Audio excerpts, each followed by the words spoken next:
underneath all of that he said is just a little hobbit of a man. And I mean that with all of my heart. That's what I aspire to be a little hobbit of a man. Thanks for coming. Boy, those lights are bright. What I want to do, actually this morning and tonight and tomorrow, is try to unpack for us all what Lewis called the mythical radiance that rests upon the gospel. And I want to begin this morning by starting with Lewis and Lewis's journey that led to a critical encounter with Tolkien that eventually led to his conversion, and it all had to do with myth, the human story, and the gospel. In 1916, October 18th, Lewis wrote to his boyhood friend, Arthur Greaves. Lewis is not a believer. Greaves is. Greaves is not the intellectual that Lewis is, but they shared a common bond in loving the same kinds of reading. And Greaves was always, in a sense, trying to coax Lewis into Christianity, and Lewis at this stage in his life is not really that pleasant a fellow. He's really full of himself, and you'll see it here.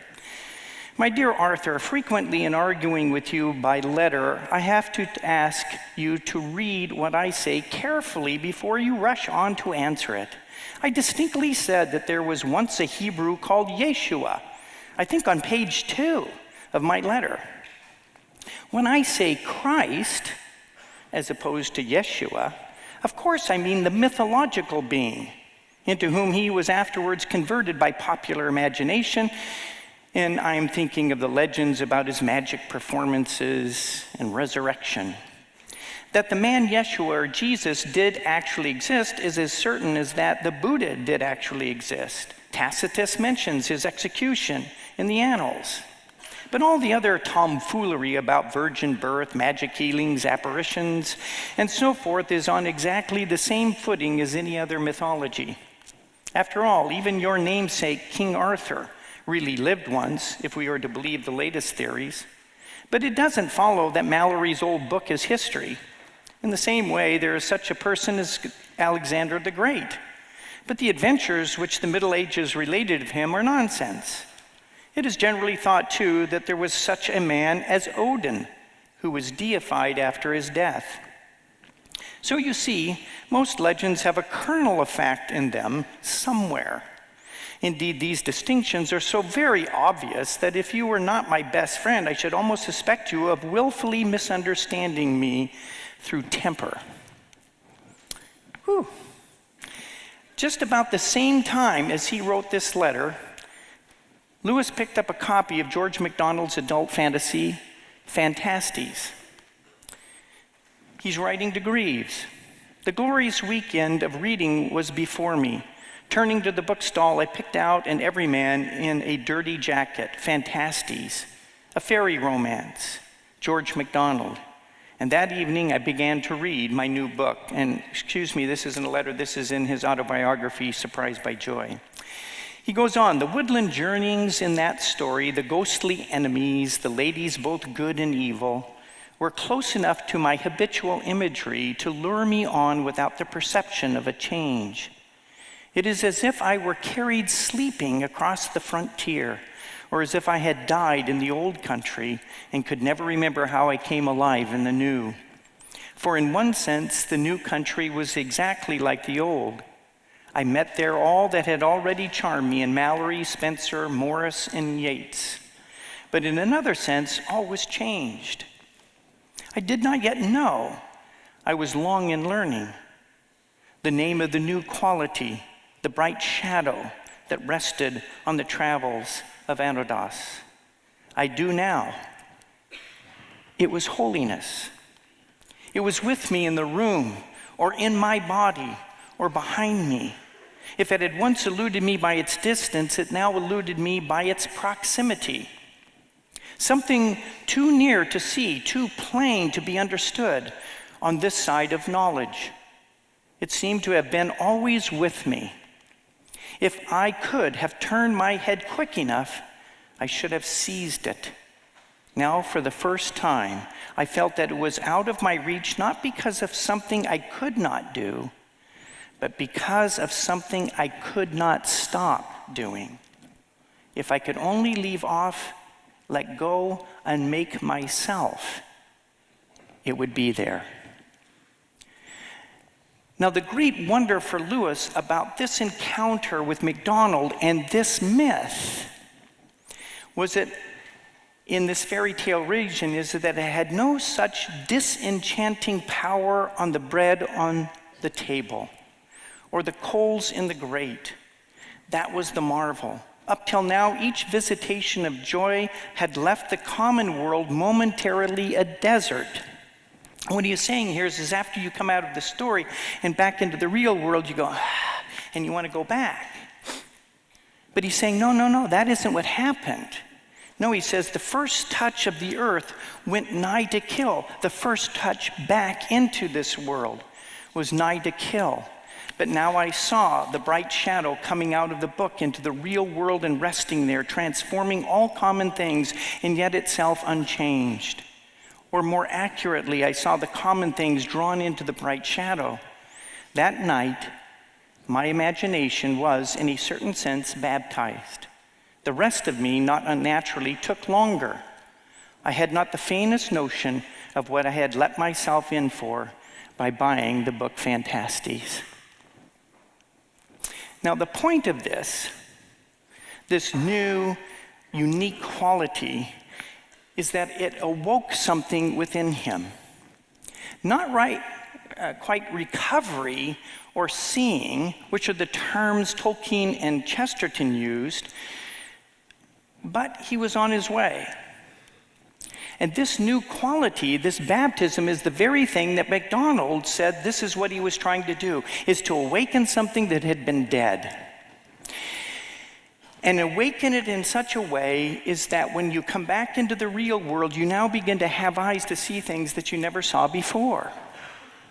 And ultimately, the goal for people like MacDonald and Chesterton and Tolkien and Lewis is to awaken something that would eventually predispose you to the gospel. Soon after this, Lewis says, then I read Chesterton's Everlasting Man, and for the first time saw the whole Christian outline of history set out in a form that seemed to me to make sense. Somehow I contrived not to be too badly shaken. You will remember that I already thought Chesterton the most sensible man alive, apart from his Christianity. Now I veritably believe I thought, I didn't of course say, words would have revealed the nonsense. That Christianity itself was very sensible apart from its Christianity. But I hardly remember, for I had not long finished The Everlasting Man when something far more alarming happened to me. Early in 1926, the hardest boiled of all the atheists I ever knew sat in my room on the other side of the fire and remarked that the evidence of the historicity of the Gospels was surprisingly good. At this time, the historicity of the Gospels had been discredited. This atheist actually defied academic protocol, went back and rethought something that was supposedly dismissed. And the gospel came out ahead. Rum thing, this guy went on. All that stuff of Fraser about the dying God, rum thing. It almost looks as if it really had happened once. To understand the shattering impact of it, said Lewis, you would need to know the man who has certainly never since shown any interest in Christianity. If he, the cynic of the cynics, the toughest of the toughs, were not, as I would still have put it, safe, where could I turn? Was there no escape? And in this part of his spiritual biography, what has begun to happen is that this Yeshua, this historical being, is beginning to take on the qualities of the Christ, the mythical being. And Phantastes had sort of opened him up to that mythical radiance. Chesterton then rooted it into real things. And Lewis is beginning to feel desperate. He wants a way of escape. He does not want this to come into his life. Now, what ends up happening is God continues to move towards him. And in his autobiography, he moves from check to checkmate, to this notion of the hound of heaven coming and moving towards him. And it all came together in October of 1931 with a late night talk with J.R.R. Tolkien and Hugo Dyson. And Lewis writes about what happened that evening into the wee hours of the morning. He's writing again to Arthur Greaves. What has been holding me back, at any rate for the last year or so, has not been so much a difficulty in believing, in knowing what the doctrine meant. That's the difficulty. You can't believe a thing while you are ignorant of what the thing is. My puzzle, he says, was the whole doctrine of redemption. In what sense the life and death of Christ saved or opened salvation to the world. I could see how miraculous salvation might be necessary. One could see from ordinary experience how sin, the example, the case of a drunkard, could get a man to such a point that he was bound to reach hell, that is, complete degradation and misery in this life, unless something quite beyond mere natural help or effort stepped in. And of course, I could well imagine a whole world being in the same state and similarly in need of a miracle. What I couldn't see was how the life and death of someone else, whoever he was, 2,000 years ago, could help us here and now. Except insofar as his example helped us. And the example business, though true and important, is not Christianity. Right in the center of Christianity, in the Gospels and in St. Paul, you keep on getting something quite different and very mysterious, expressed in those phrases I have so often ridiculed, as he did with Arthur Greaves: propitiation, sacrifice, the blood of the Lamb. Expressions which I could only interpret in senses that seemed to me either silly or shocking. Now, what Tolkien and Dyson showed me was this: that if I met the idea of sacrifice in a pagan story, I did not mind it at all. Again, that if I met the idea of a God sacrificing himself to himself, I liked it very much and was mysteriously moved by it. Again, that the idea of the dying and reviving God, Balder, Bacchus, similarly moved me, provided I met it anywhere except in the Gospels. The reason was that in the pagan stories, I was prepared to feel the myth as profound and suggestive of meanings beyond my grasp, even though I could not say in cold prose what it meant. Now, the story of Christ, Tolkien showed me, is simply a true myth. A myth working on us in the same way as the others, but with this tremendous difference that it really happened. And one can be content to accept it in the same way, remembering that it is God's myth where the others are men's myths. What Tolkien was able to help him see is that all these other myths, and myth here, by the way, is the idea of the literary genre of myth, not myth in the sense of something false. They're talking about this great body of literature, Egyptian, Ugaritic, Sumerian, Babylonian, Hittite, all of these myths. And myths are basically those documents in a culture that address the big questions of life. Why are we here? Who's out there? What is the relationship us to the gods? Why is there suffering? All of these big questions, and translating those into helping them know how to live down here as a result. And within all of those, there is embedded this notion of a dying God, of a God sacrificing himself to himself. Lewis was very much aware of this. But it had been used, the idea that you have all of him in all of these places works against the particularity of Christ. You're all the same. At least that's what he thought until he encountered Chesterton.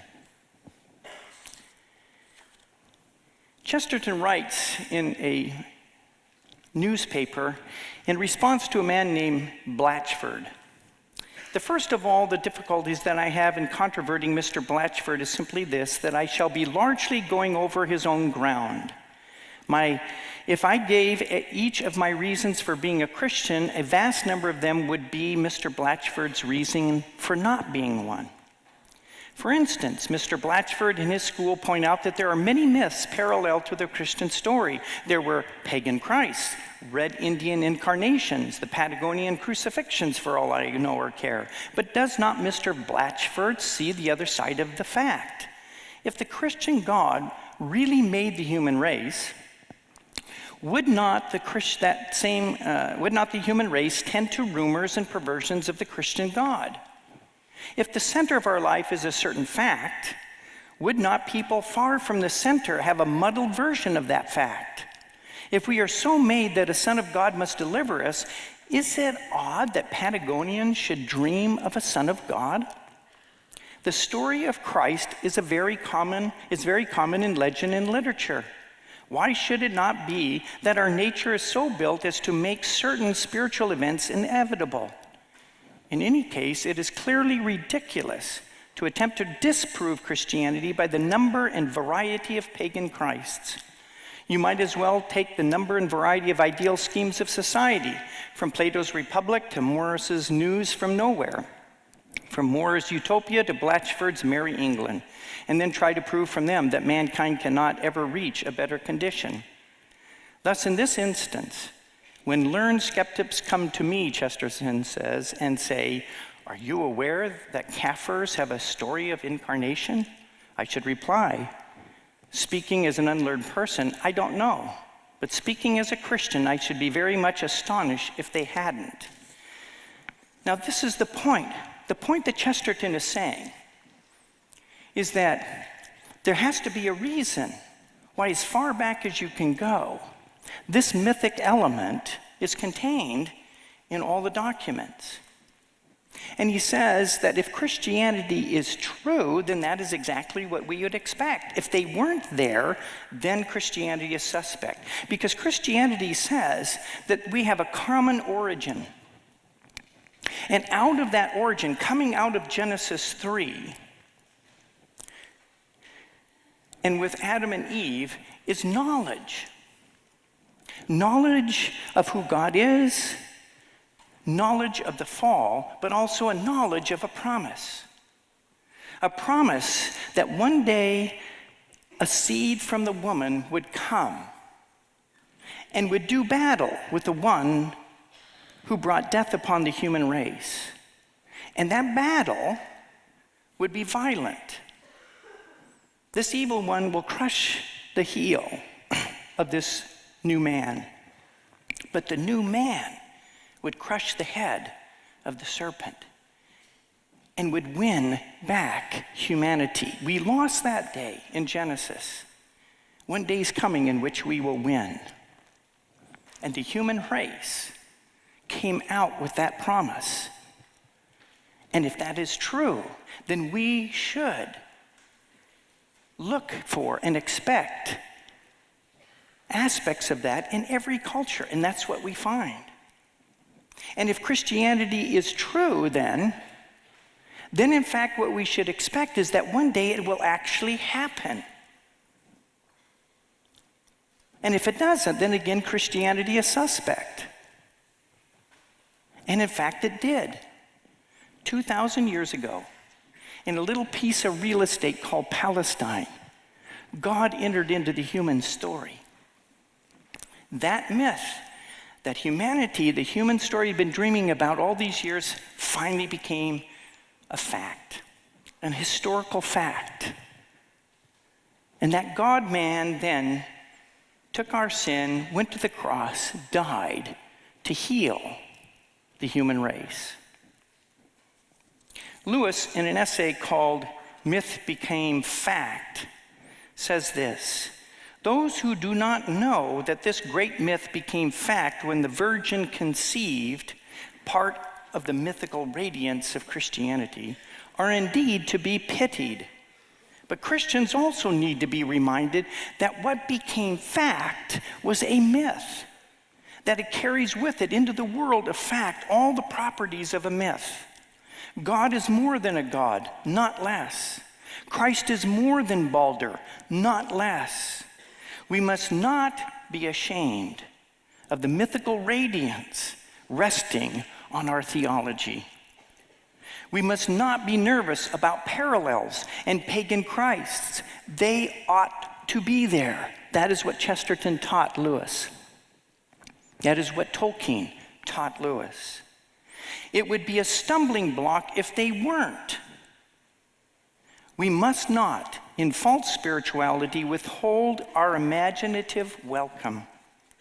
If God chooses to be mythopoeic, and is not the sky itself a myth, shall we refuse to be mythopathic?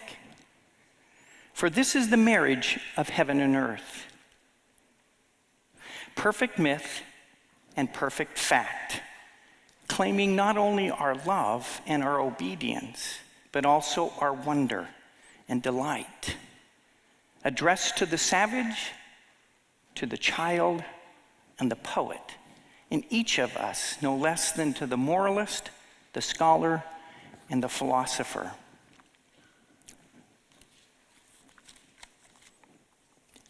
Now, what has happened here? What Tolkien was able to do was help Lewis connect the facts of reality with the mythic reality that is embedded in the human story. He brought historical fact together with mythical revelation, as it were, and brings them together and allows Lewis to recover ultimately the gospel, to recover the true myth. Tolkien, in his essay on fairy stories, speaks of recovery, and he says this is the thing that myth and fairy does so well. It helps bring us into an imaginative and intellectual space in which we're bubbled all over with this mythic reality of the gospel. But as Tolkien says, we do it with unfamiliar embodiments. We don't expect it to be there. And that's what Middle Earth is all about. You come out of Middle Earth with this mythical radiance. You may not be able to connect it to the gospel at that time, but other things work together in which it does, and that's what happened to me. 41 years ago, I came to faith, and it was the end of a journey that Tolkien himself set me on. And I realize that now. I didn't realize it back when I was, an 8th grader and in high school reading The Hobbit and The Lord of the Rings. But what Tolkien did is he awakened something in me and helped me begin to recover something. And that something I called goodness. Lewis called it holiness. I called it goodness. As you know, anybody who knows about writing literature, it's very difficult compared to developing compelling evil characters to develop compelling good characters. And Tolkien achieved that in The Hobbit and in The Lord of the Rings. Compelling good characters. And I encountered those characters. And I longed for that goodness. It was something that was not part of my experience. And I knew the story was fictional, but somehow I had this sense in which the goodness that Tolkien had embedded in The Lord of the Rings was really something. It was real, it was concrete, and he knew it, and I didn't, and I wanted it. He recovered that within me, and it set me on a journey that eventually led me to Christ. In Christ, I found the same fragrance of the goodness I found in Middle Earth. It smelled the same, it felt the same, it tasted the same, and it terrified me. This is what they're doing. This is what's brought together. Tolkien says, but the road of escape from such weariness of this world, from boredom or anxiety or originality is not to be found in the willfully awkward, clumsy, or misshapen, not in making all things dark or unremittingly violent, nor in the mixing of colors on through subtlety to drabness, and the fantastical complications of shapes to the point of silliness and on towards delirium. Before we reach such states, we need recovery. We need to look at green again and be startled anew, but not blinded, by blue and yellow and red.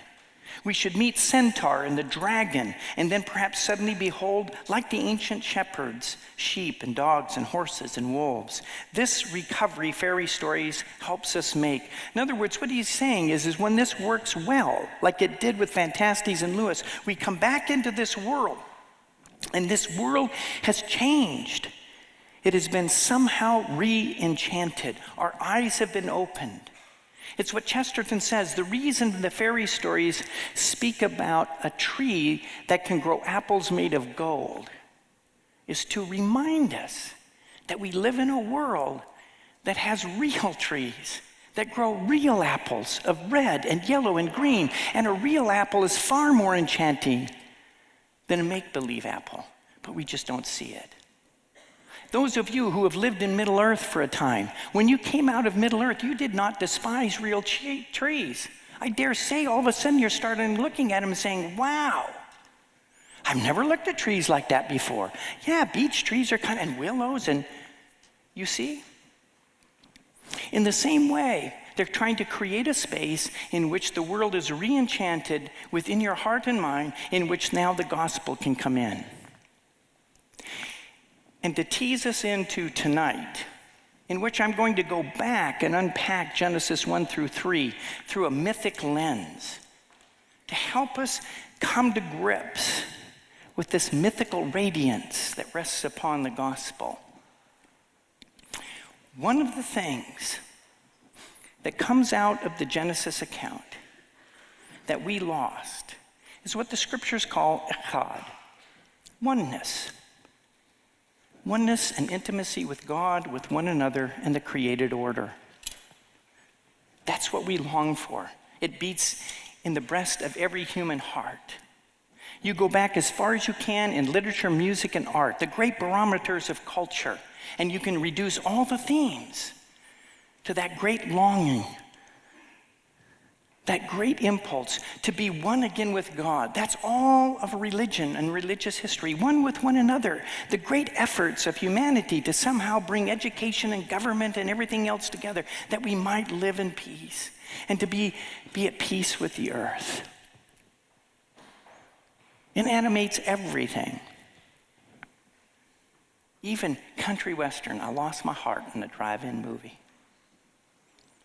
We just want to be close. We want the old wound to be healed.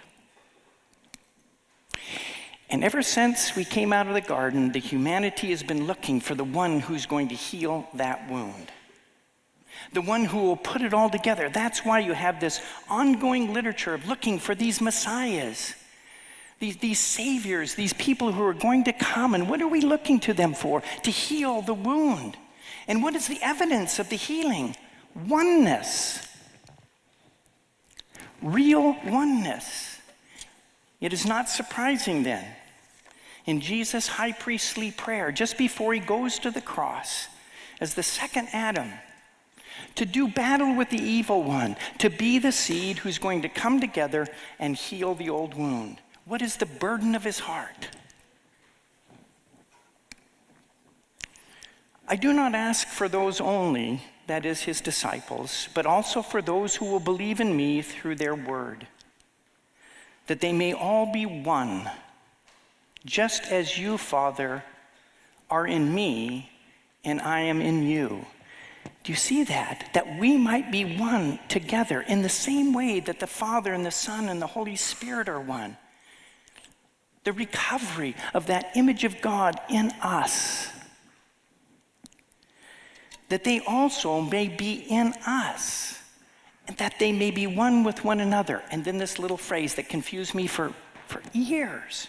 Why? So that the world may know that you have sent me. I thought, so the world will know that I'm the Savior, the Messiah, the Redeemer. That all made sense. But this didn't make sense until I began to see the mythical radiance upon it. The world is looking for the one to heal the wound. And they look, and what are they looking for? Evidence that that is beginning to happen. And what Jesus is saying is that I want these who followed the disciples, his body, his church, to live and manifest this oneness. And if that is the case, if they begin to see that, then the world will look and go, okay, are they really the visited people? And if they see it, they say, yes. This is the true Messiah, the real Savior, the one who has healed the old wound. If they don't see it, they have every right to turn around and walk away. Do you see that?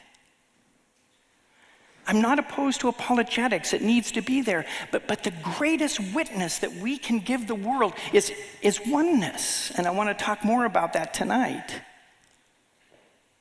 And that oneness, more than anything else, is the mythical radiance that rests upon the gospel.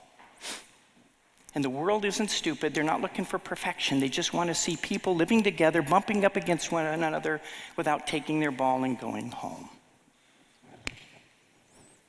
May God bless us with this reality.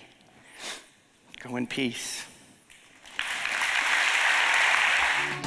We hope you enjoyed this message.